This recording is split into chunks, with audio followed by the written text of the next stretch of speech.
সাহাবা জাতীয় পুঁথি ফাউন্ডেশনের উদ্যোগে জাতীয় প্রেস ক্লাবের আকরাম খাঁ হলে এক বিশেষ পর্যালোচনামূলক সংবাদ সম্মেলনের প্রধান অতিথি হিসেবে আজকে বক্তব্য তুলে ধরবেন লক্ষ কোটি আলেমদের প্রাণ কান্ডারি মুসলিম ইমাম খতিবদের কান্ডারি হযরতুল আল্লাম শায়েখ মুফতি শামীম মজুমদার হাফিজাহুল্লাহ, চেয়ারম্যান শানে সাহাবা জাতীয় পুঁথি ফাউন্ডেশন। আমি শায়েখ মুফতি শামীম মজুমদার হাফিজাহুল্লাহকে জানাচ্ছি। আজকে আমরা এই সংবাদ সম্মেলনটি খুব অল্প সময় সিদ্ধান্ত নিয়ে করেছি, কারণ গতকালকে আপনারা জানেন যে মাননীয় প্রধানমন্ত্রী তিনি দেশের ইমাম এবং মুয়াজ্জিনদেরকে সম্মানী ভাতা প্রদান কর্মসূচি তিনি উদ্বোধন করেছেন ওসমানী স্মৃতি মিলনায়তনে। তো এই মহৎ উদ্যোগের জন্য আমরা মাননীয় প্রধানমন্ত্রীকে ধন্যবাদ এবং কৃতজ্ঞতা জানাচ্ছি। তিনি দেশের সবচেয়ে সম্মানিত শ্রেণী ইমাম এবং মুয়াজ্জিনদেরকে নিয়ে তিনি ভেবেছেন, তার নির্বাচনী প্রতিশ্রুতি অনুযায়ী তিনি তার প্রকল্পটি চালু করেছেন। ভালো কাজ যারাই করবে, আমাদের সংগঠনের নীতি আদর্শ হচ্ছে আমরা তাদেরকে সাধুবাদ জানাই, তাদেরকে আমরা সবসময় উৎসাহ প্রদান করি এবং ইমাম খতিব মুয়াজ্জিন মুসল্লি কমিটি মুতাওয়াল্লি এই সকল বিষয়ে ইতিবাচক ভূমিকা যারাই রাখবে, যেই কোনো ব্যক্তি কিংবা শ্রেণী রাখবে, আমাদের সংগঠনের নীতি আদর্শ হলো তাদেরকে উৎসাহ প্রদান করা, তাদেরকে সাপোর্ট দেওয়া। তো মাননীয় প্রধানমন্ত্রী যেই উদ্যোগ গ্রহণ করেছেন, এটার জন্য তিনি আমাদের দেশবাসীর কাছ থেকে আমাদের কাছ থেকে ধন্যবাদ পেতেই পারেন। এটা তার একটা মহৎ উদ্যোগ। আমরা মনে করি এই ধরনের উদ্যোগের কারণে তিনার ব্যক্তিত্ব এবং তার সংগঠনের, তার দলের, তার সরকারের ভাবমূর্তি উজ্জ্বল হবে। তবে আমরা পাশাপাশি আশঙ্কা বোধ করছি এবং আমরা এই কথাটা খুব গভীরভাবে অনুধাবন করতে পারছি যে মাননীয় প্রধানমন্ত্রীর এই সদিচ্ছা মাঠ পর্যায়ে বাস্তবায়নে অনেকটাই অনিয়মের মুখে পড়ে গেছে। এর কারণ হচ্ছে প্রধানমন্ত্রীর কার্যালয় থেকে যাদেরকে বা যারাই এই মহৎ উদ্যোগকে মাঠ পর্যায়ে বাস্তবায়ন করার জন্য কাজ করছেন, আমরা মনে করছি যে তারা যথাযথভাবে যথাযথ মাধ্যমে ইমাম খতিবদেরকে এই সম্মানী প্রদানে তারা সঠিকভাবে লিয়াজু মেনটেন করতে পারেননি। যেখানে যোগাযোগ করা এই সম্মানী বাস্তবায়নে যাদের সাথে যোগাযোগ রক্ষা করা দরকার, তারা সেটা করেননি বলে আমাদের কাছে মনে হয়েছে। যখন আমাদের কাছে এটা মনে হয়েছে যে আমরা তো এমন একটি মহৎ উদ্যোগে, যখন আমরা দেখলাম যে মাননীয় প্রধানমন্ত্রী তিনি শপথ নেওয়ার পর থেকে তিনি এটা বাস্তবায়ন করা শুরু করেছেন। তার প্রথমে তার একজন উপদেষ্টা জনাব মাহাদি আমিন, তিনি যখন মিডিয়াতে প্রথম দিন বলেছেন, তখন থেকেই আমরা এই প্রকল্পটিকে আমরা নজরে নজরে রেখেছি, এটা কোন দিকে যাচ্ছে, কিভাবে যাচ্ছে।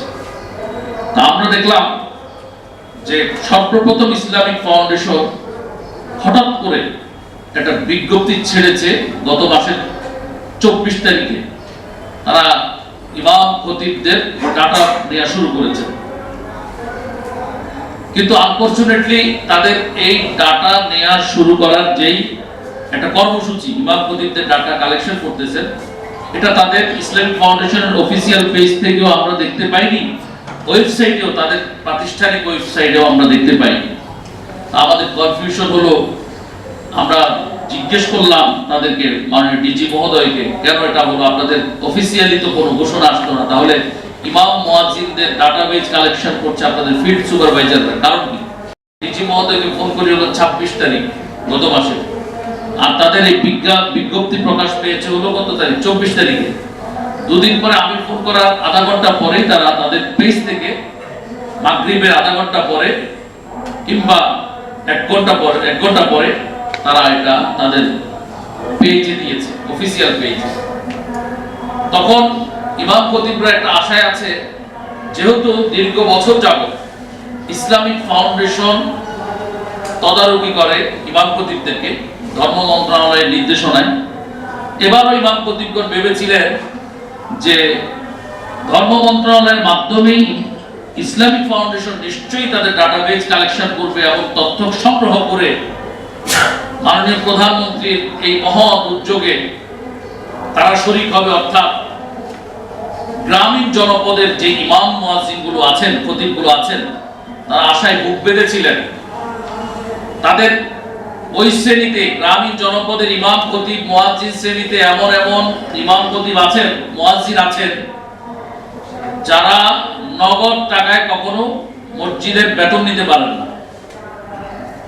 বছরে মানুষ দান করে, ওই দান থেকে কিছু কিছু মসজিদের জন্য দান করে, সেই দানের ফসল থেকে ওগুলো বাজারে বিক্রি করে এমন এমন ইমাম আছেন, মুয়াজ্জিন খতিব আছেন, তারা সেগুলো বাৎসরিকভাবে ওই দানগুলো বিক্রি করে তারা তাদের পারিশ্রমিক উসুল করে।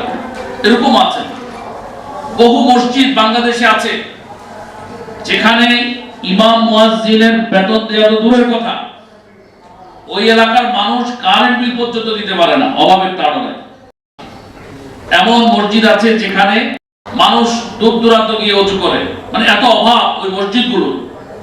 তাহলে আমরা মনে করি মাননীয় প্রধানমন্ত্রী তিনি যেই ইমাম খতিবদেরকে সম্মানী দিবেন, অনুদান দিবেন বলেছেন, আমাদের কাছে মনে হচ্ছে তিনার সম্ভবত ধারণা তিনি ওই সকল ইমাম মুয়াজ্জিনদেরকে দিতে চেয়েছেন যেই সকল ইমাম মুয়াজ্জিনগণ অসচ্ছল, এবং ওই জনপদের ইমাম মুয়াজ্জিনদেরকে তিনি দিতে চেয়েছেন যেখানে ইমাম মুয়াজ্জিনদেরকে ওই এলাকাবাসী, মহল্লাবাসী সঠিকভাবে বেতন ভাতা দিতে পারে না। এটাই সম্ভবত মাননীয় প্রধানমন্ত্রীর অভিপ্রায় ছিল। কিন্তু আমাদের সকলের, দেশবাসীর সবার ধারণা ছিল যে মানে ইমাম মুয়াজ্জিনরা যারা অসচ্ছল তারা এবার বুঝি প্রধানমন্ত্রীর কাছ থেকে একটা অনুদান পাবে, তাদের ভাগ্যের সম্ভবত পরিবর্তন হচ্ছে, আর্থিকভাবে তারা সম্ভবত সচ্ছলতার মুখ দেখছেন। প্রমাণ করে গতকালকে ওসমানী স্মৃতি মিলনায়তনে এমন এমন ইমাম খতিবগণ সেখানে তালিকাভুক্ত হয়েছেন, আমরা ভিডিওর মাধ্যমে দেখেছি, আমরা ছবির মাধ্যমে, পিকচারের মাধ্যমে দেখেছি যে ইমাম খতিব যারা সেখানে মাননীয় প্রধানমন্ত্রীর হাত থেকে কয়েকটা কার্ড গ্রহণ করেছেন 5,000 টাকা দামের, সেই কার্ড যারা গ্রহণ করেছেন ওই ইমামের কোটির দিকে আমি লক্ষ্য করেছি, এই কোটির দাম আছে সম্ভবত 3,000 টাকা। তার টুপির দিকে লক্ষ্য করেছি, তার টুপির দাম আছে সম্ভবত 1,000 টাকা। আমি তার চশমার দিকে লক্ষ্য করেছি যে চশমার দাম আছে সম্ভবত 2,000 টাকা। অর্থাৎ তার গেটআপ সেটআপে বোঝা যাচ্ছে তিনি মোটেও অসচ্ছল নন, তারা হচ্ছে সচ্ছল ইমাম খতিব। তাহলে আমার কথা হচ্ছে, যদি মাননীয় প্রধানমন্ত্রী একসাথে দেশের সব ইমাম মুয়াজ্জিনকে ভাতা দিতেন, সেখানে সচ্ছল ইমাম খতিবগণ পেলে, মুয়াজ্জিনগণ পেলে আমাদের কোনো আফসোস নাই, সবাই পাবে। এটা যেহেতু সবাইকে দিচ্ছে, সবাই পাক। কিন্তু যেহেতু পাইলট প্রকল্প হিসেবে তিনারা প্রথমে প্রত্যেক ইউনিয়নে একটা মসজিদকে তারা দিবেন এরকম বলেছেন। আমার প্রশ্ন হচ্ছে, বিবেকবান মানুষের কাছে আমাদের প্রশ্ন, সাংবাদিক বন্ধুগণ আপনারা এই কথাটুকু প্রচার করে মাননীয় প্রধানমন্ত্রীর নজরে আনবেন যে তিনি যে পাইলট প্রকল্প চালু করেছেন, মানে প্রাথমিকভাবে প্রত্যেক ইউনিয়নে একজনকে দিচ্ছেন, সেখানে আমাদের বক্তব্য হচ্ছে সেই পাইলট প্রকল্পের আওতায় সচ্ছল মসজিদের ইমাম মুয়াজ্জিনগণ এখন আসবে না। এখন আসা উচিত হচ্ছে অসচ্ছল মসজিদের অসচ্ছল ইমাম মুয়াজ্জিনগণ, যারা মানে আর্থিকভাবে দুর্বল, যাদেরকে মসজিদ থেকে ঠিকমতো বেতন ভাতা দেয়া সম্ভব হচ্ছে না। এখন এই পাইলট প্রকল্পে তাদেরকে অন্তর্ভুক্ত করা উচিত ছিল। তো এটা তখন সম্ভবত যখন বাংলাদেশের সবচেয়ে সক্রিয় ইমাম মুয়াজ্জিন খতিবদের প্ল্যাটফর্ম শান সাহাবা জাতীয় খতিব ফাউন্ডেশন আমাদের সংস্থা। গত 10 বছর যাবত আমরা ইমাম খতিব মুয়াজ্জিনদের উপর জুলুম, অত্যাচার, নির্যাতন হলে বাংলাদেশে একমাত্র রেজিস্টার্ড সংস্থা এটা আমাদের এই খতিব ফাউন্ডেশন, একমাত্র রেজিস্টার্ড সংস্থা যারা নাকি ইমাম খতিব মুয়াজ্জিনদের স্বার্থ নিয়ে কাজ করি। ইমাম খতিব মুয়াজ্জিনরা যেই কোনো দলের যেই কোনো মতের হবেন না কেন, আমরা তারা যদি সামাজিকভাবে যদি লাঞ্ছিত, অপমানিত, শোষিত, বঞ্চিত হন, অত্যাচার নির্যাতনের শিকার হন, চাকুরিতে যদি তারা বৈষম্যের শিকার হন, অন্যায়ভাবে যদি তাদেরকে মানে চাকরি থেকে বরখাস্ত করে দেওয়া হয়, আসেন আমরা সব সময় কাজ করছি। আমরা ছাড়াও আরো 2-1টি ইমাম সংগঠন আছেন যারা মাঠে ময়দানে কাজ করছেন। তাহলে মাননীয় প্রধানমন্ত্রীর এই মহৎ প্রকল্পে যারা এটা পরিচালনা করছেন তাদের উচিত ছিল কি? তাদের উচিত ছিল প্রকৃত ইমাম সংস্থা যারা আছে, প্রকৃত ইমাম খতিব মুয়াজ্জিনদের প্রতিনিধিত্বকারী সংগঠন, সংস্থা, প্ল্যাটফর্ম যেগুলো আছে সেগুলোকে এখানে ইনভলভ করা দরকার ছিল। কিন্তু আমরা দেখেছি গতকাল ওসমানী স্মৃতি মিলনায়তনে যে মাননীয় প্রধানমন্ত্রী সেখানে পলিটিক্যাল কানেক্টেড অনেক আলেম ওলামাকে সেখানে তাদের প্রোগ্রামে তাদেরকে দাওয়াত করা হয়েছে, কিন্তু প্রকৃতার্থে ইমাম খতিবদের প্রতিনিধিত্ব করে এমন একটি সংগঠনকেও, একটি সংস্থাকেও সেখানে তাদেরকে ইনভাইট করা হয়নি। এটা খুবই দুঃখজনক। আমি আসেন প্লিজ ভাই, আকর্ষণ করার জন্যই কিন্তু আজকে আমরা এই সংবাদ সম্মেলন দেখেছি। কারণ ইমাম খতিব মসজিদ হলো এটা সবচেয়ে সম্মানিত একটি জায়গা। এখানে যদি যথার্থ উপায়ে কাজ না করে আমরা যদি এসি রুমে বসে বসে আমরা আশপাশের 2-1জন আলেম মৌলবি ডেকে যদি আমরা এত বড় একটা প্রকল্পকে আমরা বাস্তবায়ন প্লিজ আসেন, তাহলে এটা দুঃখজনক হবে। আমি আপনাদের কাছে মানে প্রশ্ন রাখতে চাই যে দেখেন, ধরেন এখানে চিকিৎসা বিষয়ক একটা প্রোগ্রাম হচ্ছে, চিকিৎসা বিষয়ক, স্বাস্থ্য বিষয়ক প্রোগ্রাম হচ্ছে, মেডিকেল বিষয়ক প্রোগ্রাম হচ্ছে। সেই মেডিকেল বিষয়ক প্রোগ্রামে কি মানে পরিবহন সেক্টরের লোক দিয়ে কি সেই প্রোগ্রাম করা সম্ভব? সম্ভব না। যদি সে পরিবহন সেক্টরের প্রোগ্রাম হয় তাহলে স্বাস্থ্য বিষয়ক, মেডিকেল বিষয়ক লোকজন দিয়ে কি প্রধানমন্ত্রী, এটা খুব খুশির খবর, এটাকে আমরা সাধুবাদ জানাই। কিন্তু সেই প্রজেক্ট, সেই প্রকল্প বাস্তবায়নে কেন প্রকৃত ইমাম সংস্থাগুলোকে না রেখে, প্রকৃত খতিব ইমামদের মানে প্রতিনিধিত্বকারী কোনো প্ল্যাটফর্মকে না রেখে কেন সেখানে পলিটিক্যাল কানেক্টেড আলেম ওলামারা মাননীয় প্রধানমন্ত্রী ডানে বাঁয়ে সামনে এভাবে কেন তারা গিরগির করছে? কেন? এটা কি জন্য হবে? এটা খুবই দুঃখজনক। কারা করেছেন এটা? এটা নিশ্চয়ই মাননীয় প্রধানমন্ত্রী হয়তোবা জানেন না। আমরা জানানোর জন্যই কিন্তু আজকে এই সংবাদ সম্মেলনের আয়োজন করেছি। আজকের সংবাদ সম্মেলন থেকে আমরা স্পেসিফিক ভাবে কয়েকটি দাবি উত্থাপন করছি আপনাদের মাধ্যমে। আমরা খুবই আশা রাখি, আমাদের মনের বড় আশা যে আজকের এই দাবিগুলো মাননীয় প্রধানমন্ত্রীর নজরে আসবে। আর আসলে তিনি তো মাত্র দায়িত্ব পালন, মেগা প্রকল্প ইমাম খতিব মুয়াজ্জিনদেরকে ভাতা দিবে, ইমাম মুয়াজ্জিনদেরকে। এখানে ইসলামিক ফাউন্ডেশনের পরামর্শ গ্রহণ করা হয়নি বলে তারা আমাদেরকে জানিয়েছেন। তাহলে কেন? ইসলামিক ফাউন্ডেশন তো অন্তত এখানে ইনভলভ হতে পারত। তা আজকে আমি আমার সাংবাদিক বন্ধু আপনাদের মাধ্যমে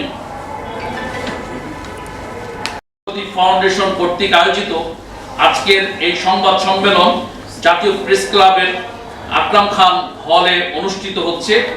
এই সংবাদ সম্মেলন আমরা এজন্য করছি যে ইমাম মুয়াজ্জিনদেরকে যে ভাতা মাননীয় প্রধানমন্ত্রী দিচ্ছেন, সেই ভাতা গতকালকে ওসমানী স্মৃতি মিলনায়তনে উদ্বোধন করা হয়েছে।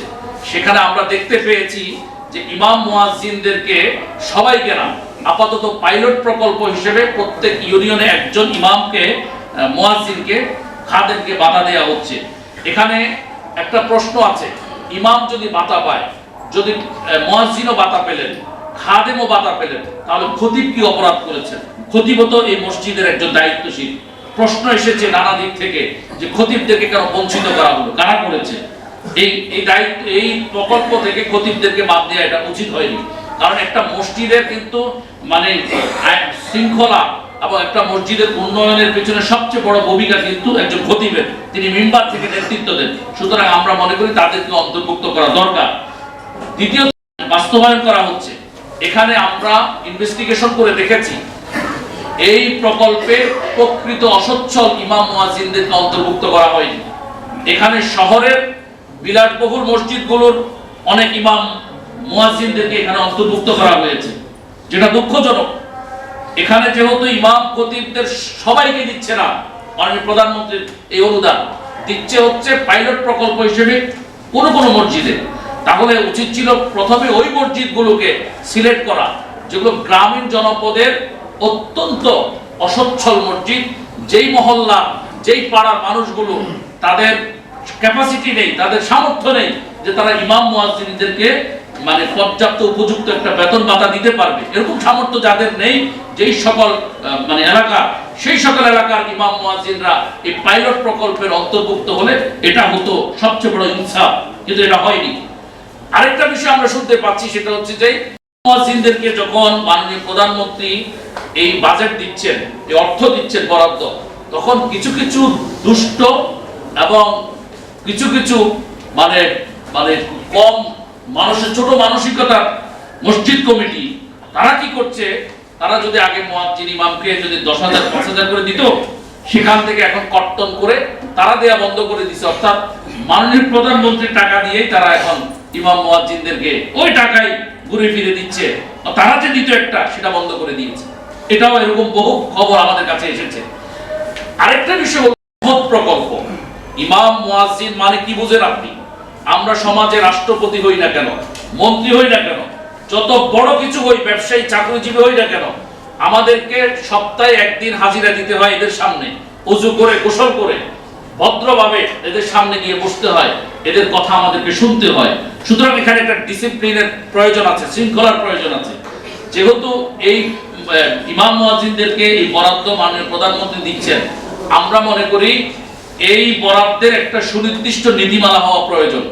এখানে কোনো নীতিমালা আমরা দেখতে পাইনি। ফটো সেশন দেখেছি, আমরা মানে মিডিয়াতে দেখেছি যে অনুষ্ঠান হয়েছে, অনুষ্ঠানে সীমাবদ্ধ নয়।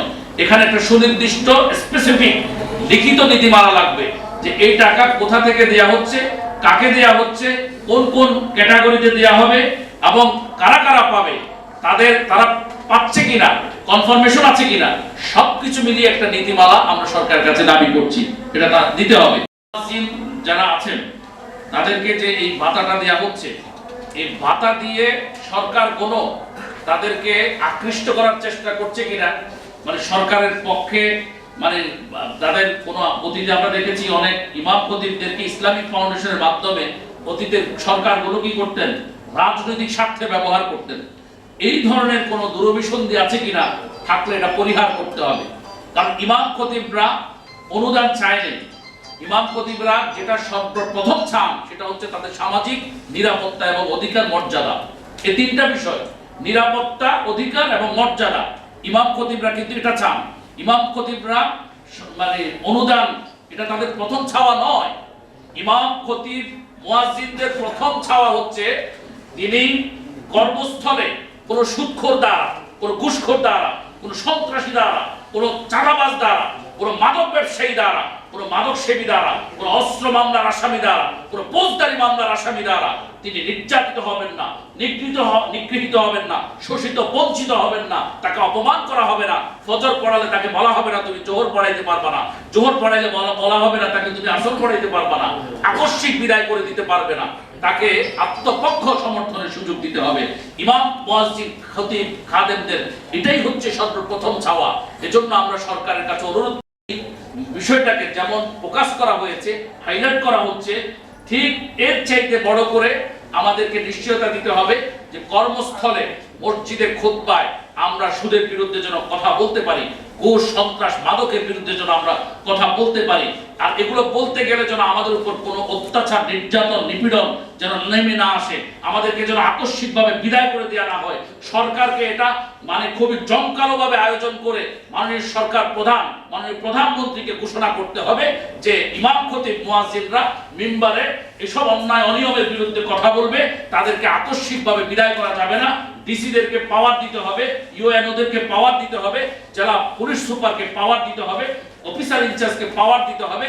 যখনই এইসব হক কথা সত্য উচ্চারণ করবে ইমাম খতিব মুয়াজ্জিনগণ, আর এটা করতে গেলে যখন তাদের উপর অত্যাচার নির্যাতন নেমে আসবে, তখন তারা গেলেই যেন ইউনো তাদেরকে হেল্প করে, গেলেই যেন অফিসার ইনচার্জ হেল্প করে। আমি আপনাদেরকে অত্যন্ত দুঃখের সাথে জানাচ্ছি, গত ইন্টারিম সরকার আমাদের প্রস্তাবনার মুখে পড়ে, তারা আমাদের অনেক আন্দোলন সংগ্রামের মুখে পড়ে গত ইন্টারিম সরকার মসজিদ ব্যবস্থাপনা নীতিমালা 2025 গ্যাজেট করে দিয়ে গেছে। কিন্তু আমি যখন বিভিন্ন জেলা প্রশাসককে ফোন করি যে মাননীয় জেলা প্রশাসক, আমার একজন ইমাম আপনার কাছে গেছে, তার এই হেল্প লাগবে, তাকে আইনি সাপোর্ট দিতে হবে, সরকার আমাদেরকে গ্যাজেট করে দিয়েছে, এটা আপনার দায়িত্ব। তখন জেলা প্রশাসকগণ আমাকে বলেছেন, 15-20 জন জেলা প্রশাসক, তাদের সাথে আমি কথা বলেছি, তারা আমাদেরকে বলেছেন গ্যাজেট হয়েছে সত্য, কিন্তু এখনো পর্যন্ত গ্যাজেটের স্পেসিফিক কোনো নির্দেশনা মন্ত্রী পরিষদ বিভাগ থেকে, সচিব থেকে আমি পাইনি। সুতরাং আমি কিভাবে আপনাদেরকে হেল্প করতে পারি? আমি যেটা হেল্প করতে পারি সেটা হচ্ছে ডিসি হিসেবে হেল্প করতে পারি। কিন্তু আমরা তো এই যে বাংলাদেশ গ্যাজেট, এই যে আমি গ্যাজেটের কপি নিয়ে এসেছি, এখানে আমার সাইন শুদ্ধ আছে, ধর্ম মন্ত্রণালয়ের সচিবদের সাইন আছে, এটা আমার সাইন, এই যে এখানে এটা আমার সাইন, আর এগুলো হচ্ছে সচিবদের সাইন। এখানে দেওয়া হয়েছে, যেটা আমাদের 54 বছরের স্বপ্ন ছিল, কিন্তু দুঃখজনকভাবে এই গ্যাজেটের মিডিয়াতে পাবলিশ করা হলেও এটা স্পেসিফিক কোনো নির্দেশনা ডিসিদের কাছে এখনো পৌঁছেনি। আজকের সংবাদ সম্মেলনের মাধ্যমে আমি মাননীয় প্রধানমন্ত্রীর কাছে অনুরোধ করব, আবেদন করব যে আপনি আপনার দায়িত্বশীল মন্ত্রণালয়কে বলে দেন যে দ্রুত যেন এই মসজিদ ব্যবস্থাপনা নীতিমালা কার্যকরে ডিসিদেরকে ব্যবস্থা নিতে, উদ্যোগ নিতে যেন তারা বলেন। এটা হচ্ছে আমাদের মাননীয় সরকারের প্রধানের কাছে দাবি, মাননীয় প্রধানমন্ত্রীর কাছে। আজকে আমরা স্পেসিফিক কয়েকটি দাবি উত্থাপন করছি। প্রকৃত ইমাম, খতিব ও মুয়াজ্জিনদের যথাযথভাবে যাচাই বাছাই করে সম্মানী ভাতার তালিকা প্রস্তুত করতে হবে। শুধু ইমাম, মুয়াজ্জিন, খাদেম নয়, খতিবদেরকেও এই প্রকল্পের অন্তর্ভুক্ত করতে হবে। 2 নম্বর দাবি, প্রাথমিকভাবে অনুদান প্রদানে গ্রামীণ দরিদ্র জনপদের মসজিদ সমূহের অসচ্ছল ইমাম, খতিব ও মুয়াজ্জিনদেরকে অগ্রাধিকার দিতে হবে। 3 নম্বর দাবি হচ্ছে আমাদের স্থানীয় প্রশাসন ইমাম, খতিব প্ল্যাটফর্ম ও সংশ্লিষ্ট কর্তৃপক্ষের মাধ্যমে স্বচ্ছভাবে তদন্ত করে প্রকৃত হকদারদের তালিকা প্রণয়ন করতে হবে। এক্ষেত্রে রাজনৈতিক বলয় কিংবা বিশেষ সিন্ডিকেটের প্রভাব মুক্ত হয়ে প্রকৃত ও সক্রিয় ইমাম, খতিব প্ল্যাটফর্ম এবং প্রশাসনের সমন্বয়ে একটি অর্থবহ কমিটি করতে হবে, যাতে যথাযথ উপায়ে এই অনুদান প্রকল্প বাস্তবায়ন করা যায়। 4 নম্বর দাবি আমাদের ধর্মীয় সেবায় নিয়োজিত ইমাম ও মুয়াজ্জিনদের সামাজিক ও অর্থনৈতিক মর্যাদা নিশ্চিত করার জন্য দীর্ঘমেয়াদী পরিকল্পনা গ্রহণ করতে হবে। ইমাম, খতিবগণ যাতে মিম্বারে নিঃসংকোচে কোরআন সুন্নাহ ভিত্তিক আলোচনা করতে পারেন, সরকারকে সেই উদ্যোগ নিতে হবে। 5 নম্বর দাবি, শুধু অনুদান নয়, মসজিদের ইমাম, খতিব, মুয়াজ্জিন ও খাদেমগণ কর্মস্থলে তাদের সামাজিক নিরাপত্তা ও যথাযথ অধিকার বাস্তবায়নে সরকারের জোরালো ভূমিকা দেখতে চান। তাই বহু মসজিদে আমরা দেখেছি, বহু মসজিদে ঠুনকো অজুহাতে আমাদের ইমাম, খতিব, মুয়াজ্জিন ও খাদেমগণকে চাকুরিচ্যুত করা হচ্ছে, যা অতীতের সরকারের আমলে ছিল, বর্তমান সরকার আমলেও সেটা কিন্তু শুরু হয়েছে। আমরা চাই তাই মসজিদ ব্যবস্থাপনা নীতিমালা 2025 বাস্তবায়নের মাধ্যমে ইমাম, খতিব, মুয়াজ্জিন ও খাদেমগণের সামাজিক নিরাপত্তা, ইমাম, খতিব, খাদেমগণের সামাজিক নিরাপত্তা ও অধিকার প্রতিষ্ঠায় সরকারকে যথাযথ উদ্যোগ গ্রহণ করতে হবে। এ বিষয়ে জেলা প্রশাসক, জেলা পুলিশ সুপার, ইউএনও সহ অফিসার ইনচার্জগণকে আরো সক্রিয় ভূমিকা পালন করায় সরকারকে প্রয়োজনীয় পদক্ষেপ নিশ্চিত করতে হবে। এটা হচ্ছে আমাদের এই স্পেসিফিক দাবি। আমরা আজকের সংবাদ